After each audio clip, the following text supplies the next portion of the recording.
শত্রুপক্ষের ওপর বড় আকারে হামলা ও বিভিন্ন লক্ষ্যবস্তুতে সফলভাবে আঘাত হানার পাল্টাপাল্টি দাবি জানাচ্ছে রাশিয়া ও ইউক্রেন।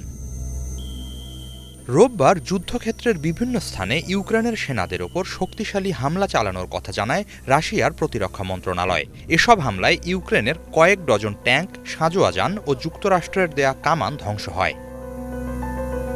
একই সাথে ইউক্রেনের ড্রোন কার্যক্রম পরিচালনা করা বিভিন্ন স্থান ও বিদেশি ভাড়াটে সৈনিকদের বেশ কিছু অবস্থানে হামলা চালানোর কথা জানিয়েছে তারা। এছাড়া এদিন ইউক্রেনের একটি MI-8 হেলিকপ্টার, ৬৬টি ড্রোন ও যুক্তরাষ্ট্রের দেয়া ১৩টি হিমার্স রকেট ভূপাতিত করার কথা জানিয়েছে রুশ প্রতিরক্ষা মন্ত্রণালয়।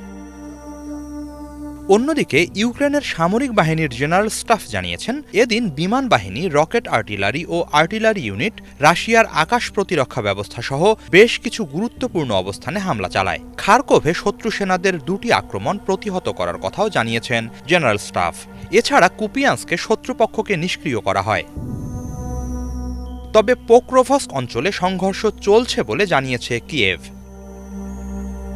শনিবার সীমান্ত থেকে রাশিয়ার প্রায় ৬০০ কিলোমিটার ভেতরের বিমান ঘাঁটিতে হামলা চালিয়ে অত্যাধুনিক প্রযুক্তির একটি Su-57 যুদ্ধবিমান ধ্বংসের কথা জানিয়েছে ইউক্রেনের প্রতিরক্ষা মন্ত্রণালয়। আস্ত্রাখানের আখতুবিন্স্ক অঞ্চলে ওই হামলা চালানো হয়।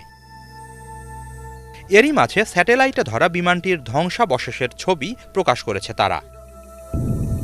তবে এই দাবি প্রত্যাখ্যান করা হয়েছে রাশিয়ার পক্ষ থেকে। এটিকে ভুয়া প্রচারণা বলছে তারা। বলা হচ্ছে, শনিবার ইউক্রেনের ৩টি ড্রোন ওই বিমান ঘাঁটিতে হামলার চেষ্টা চালায়, কিন্তু সবগুলোকেই ভূপাতিত করা হয়।